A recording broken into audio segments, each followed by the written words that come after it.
idea of even doing the podcast? What makes you want to even focus on these 5 pillars? Oh, that's a good point. Want to use our gifts of breaking things down, segmenting it out, put into systems to help other people live life smoother.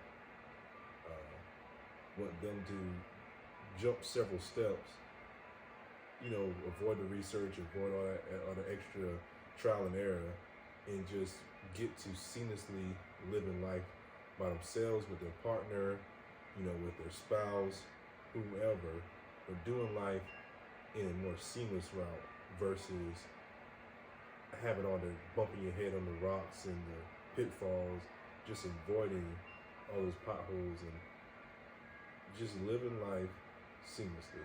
That's what makes us qualified to talk about it. All seamless. I didn't even bring that up. I just said it. Because of our gifts? Our gifts of breaking things down, information down, and using research and putting into systems. We have a base that most people don't have, where we wrote things down. We literally have it on OneNote. We have it on OneDrive. We have the systems, and now we're putting them into place. And we've tested the several systems out. Now, our communication and getting in alignment with each other was the last piece of it.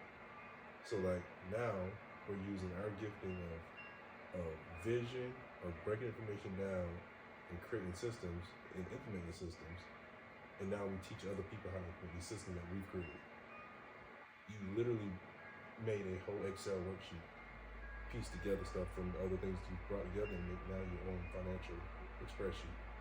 We have a goal setting style now. What makes us qualify is that we have a template and we've tried it out and we use it, and now we're not implementing it, so we can teach other people how to live life seamlessly.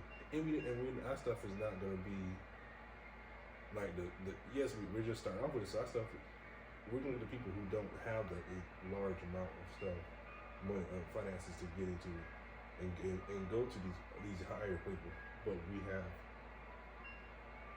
they can come to us and at least prepare themselves to then go to the ETs and the Tony Robinsons and all that with finances.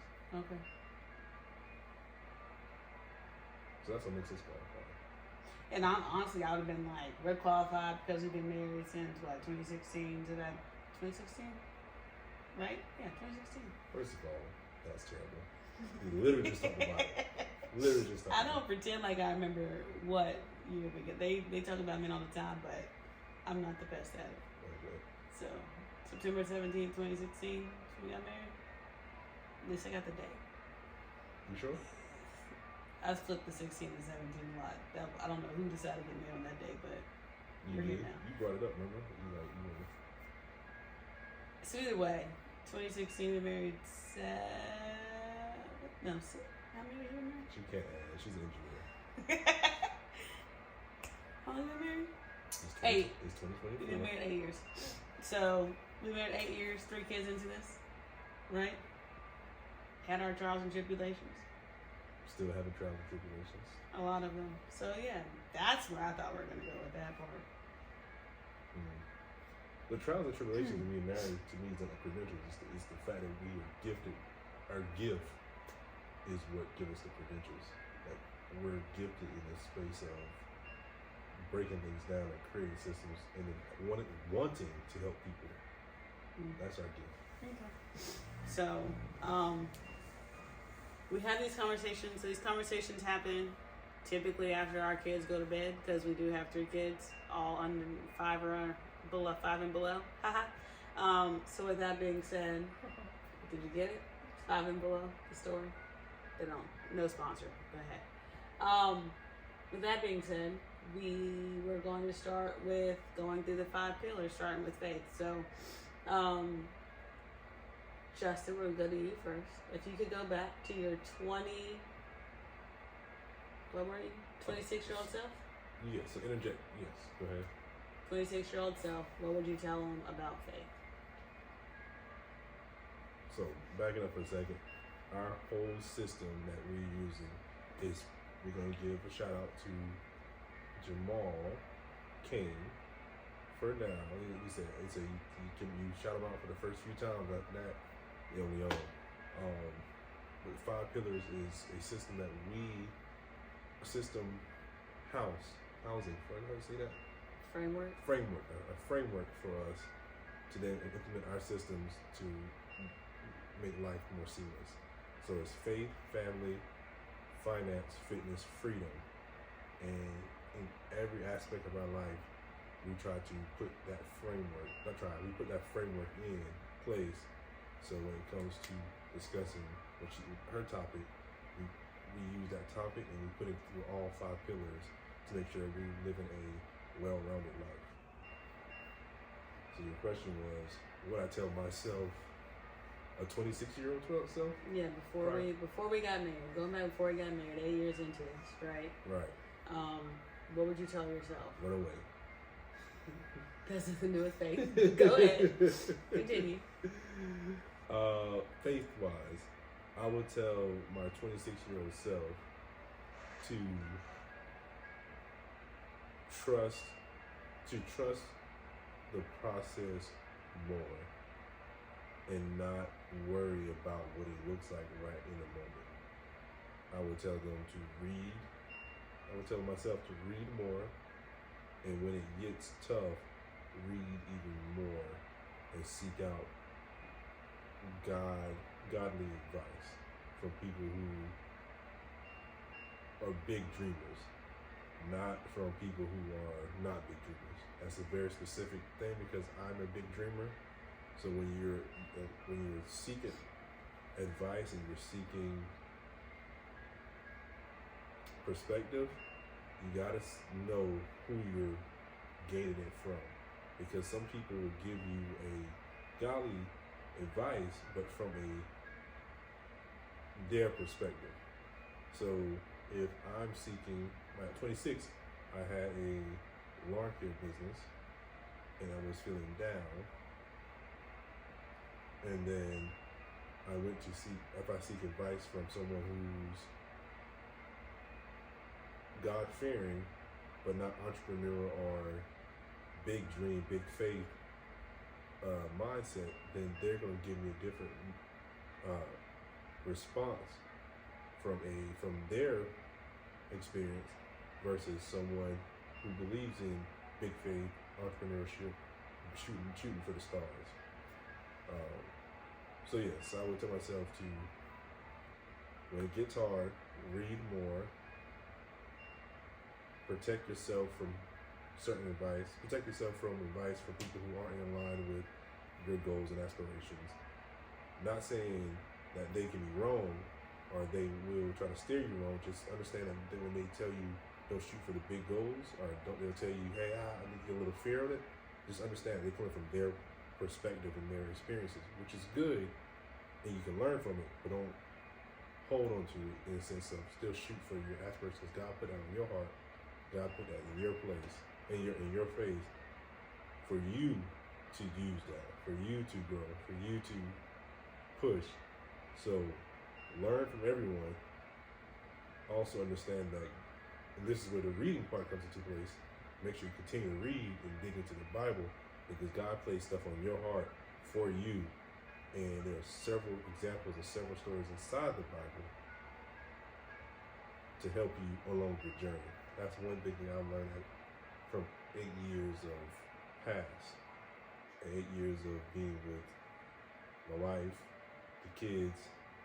Read, understand, there's a lot of stories, a lot of information. The majority, I have yet to hit a scenario that isn't in the Bible. So it makes things easier, makes things smoother. So let me recap, because make sure I follow. So essentially trust the process is what you're trying to say? Mm-hmm. Okay. God's already given you, and that's me. At my time, I was talking to myself, because God gave me a vision, gave me a direction already at 26. Not saying that everybody has that, but for me telling myself that God gave me a direction. God spoke to me and said, "Hey, this is what you need. This is the direction you should go. This is what you need to do." And fear was setting in, and I allowed fear to override my faith. So you were Jonah. Yes. Okay. So do you feel? So how do you feel now that you didn't listen? God will still get you back. That's one thing I told you. God will bring either you'll learn, or God's gonna kick you down and keep kicking you, especially when God are giving you that information. God's gonna, like, now I feel like very convicted, like I need to get on it. And I look back and I'm like, all right, but what have I learned since then? I've become better. Innocent in my faith, become better with my understanding, and I become better. So I still need to read more. Mm. I still need to get back. Yeah, I still need to get back into it. But I've read a lot more. My faith has grown. I trust, and God has taken care of me up to this point. And still taking care of me. So how I feel is like I'm ready to get back in alignment with God's vision. Okay. I'm gonna let you know, be completely honest though. We're gonna have to figure out these cozy couch conversations, whatever you're gonna call it, because they're really getting tight. Yeah. Okay. I'm just letting you know. All right. So you can hang me. But Yeah, I won't say all that now. all right. So trust the process. Listen to what God's laid on your heart. Mm-hmm. These are two things. Is there a third one that you would? I mean, I said one thing, but I feel wrapped up in that explanation. You come out with at least two things that you be telling people. No, trust the process. Inside that, trusting the process, make sure you stay in alignment with God by reading and speaking to people in alignment with God. Okay. Yeah. I got you. So, if you were to ask me mine, it would be, it's still trust, but trust that God will provide. One, because every time, I think I've said it to you before, every time we've had a kid, somehow, some way, we got to a better place financially. First kid we had, 2019, I got a promotion. Second kid we got, 2 weeks before she was born, we moved to this house. The third kid we got, so I've been blessed enough to get a promotion or some type of pay increase every time we've had a child, right? And so sometimes I've also got promotions too, but she don't talk about that. I never said you did. We're talking. It's mine. It's mine right now. So essentially, God took care of us every time. Every time there was fear or concern, God provided. So they say God will provide. I feel God will truly provide, and you just have to trust that you don't have to always feel like you have to have it under control. If you do what God has planned for you, if you, I'm gonna say work hard, but if you just do your best, I feel you'll get taken care of. So, mine's short and sweet. Not talking too much. Didn't have much. If we want to go into another one, we can. Or is there something you want to bring up? Ask questions. You want to ask me a question? I've been coming. You're short and sweet because he's like, you already heard mine. So it's like, you can, synthesize and all that kind of stuff. You can break those down.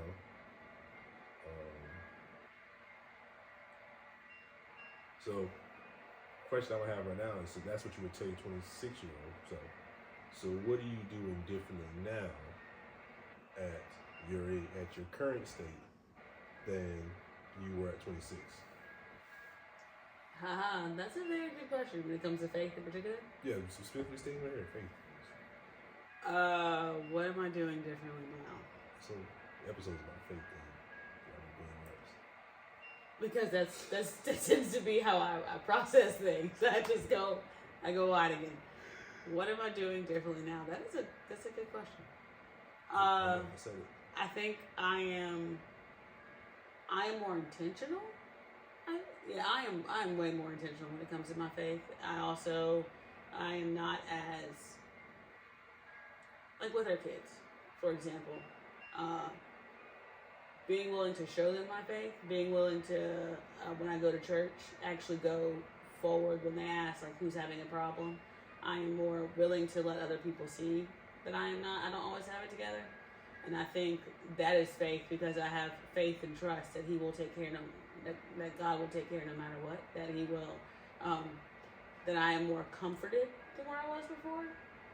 That I have more peace with myself within, because I feel back then I also had issues not being at peace with me, like who I was, and I was always seeking validation or justification on what I was doing from other people.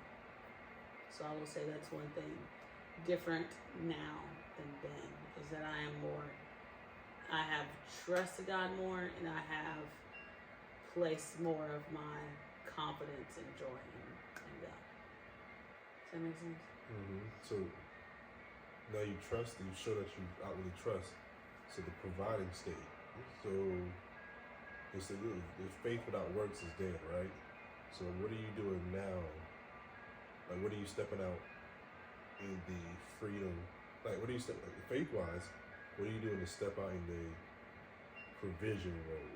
Like, are you staying in your bubble, or are you stepping out and saying, hey, I'm gonna shoot for this promotion, I'm gonna shoot for this business, I'm gonna shoot for something, and trusting that God will provide you in that stretching of yourself. So I think, I'll go back to what you said earlier about something that was laid on your heart and you kind of veered away from it. So when we started down the real estate journey, 2017? Yeah. 2017, we tried to get into real estate, right? At that point in time, I think that He laid on my heart to go an entrepreneurship route. YouTube was just starting to get big. It wasn't, and starting to get big. You started hearing about YouTube more. Really? 2017? Yeah, that's when I bought all that stuff. That's when I started looking at products on YouTube and all that jazz. Okay. And that's when I realized that that's when I got the Sony A6400. I bought the Sony. I bought the lights. I actually have a video from back then of me playing with the camera, because that's when I saw it happening on YouTube. And that's when I wanted to go to med school. And it was, okay, so we can make all of this work. And that's when we had the conversation. We veered away from what the plan was with family. Because in my head, YouTube was going to help fund med school. And it was the discussion we had was Precise Home Solutions would fund med school. So, what was your question? You lost me. I lost myself. What was the question? This is when the cameraman would come in handy, but we don't have a camera person. Yeah, we went that route. I was like, what am I doing differently? no, right? No, we're doing that. No, oh yeah. So what are you doing in the providing stage? So like you said, you trust that God will provide. So that doesn't mean you sit back and say, Jesus, take the wheel, because faith without works is dead. Mm-hmm. So what are you doing actively? Oh, I see.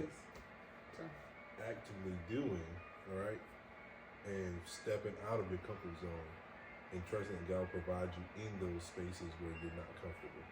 Okay. So one, I'd say it would be this stepping out into entrepreneurship, because in the freedom category, that's nothing I envisioned myself ever really doing. So that's probably one thing. The second is, as we've gotten older and we've had kids, I used to have this vision that I was going to go up the corporate ladder, that I was going to climb, or whatever else. And I think at this point in my life, God has laid on my heart that may not be what I need to be shooting for at this point in time. Does that mean that I wouldn't go back to that route? No. But I don't believe that God said, or God wants me to keep climbing that corporate ladder with where I am. So that would be another thing. Is you still do what you do as a manager. You still push. You still grow your team. You still do all that stuff, because that doesn't change. And you push yourself in that realm with creating the vision and making it plain and making sure they can follow. If you do your best with where you are, which the maybe climbing that ladder is not where I need you to focus your efforts. You need to do it with what we're doing now. This channel, this whatever precise home solutions or real estate, that's what your focus needs to be. So. And how does it make you feel? Worried, scared. I know we can be successful at it. I just know that the corporate world is where I've been taught you will have the most stability. And so it's a little scary. It's scary sometimes, but I also am not scared because I feel that we can make it work. And yeah, I feel like we can actually do it. It may take time, but I feel we can do it. So what are you doing differently than you were 8 years ago? So in the faith category, for clarification. I know we're in the faith category. Some people over here just keep getting me. So faith category, I said trust that God.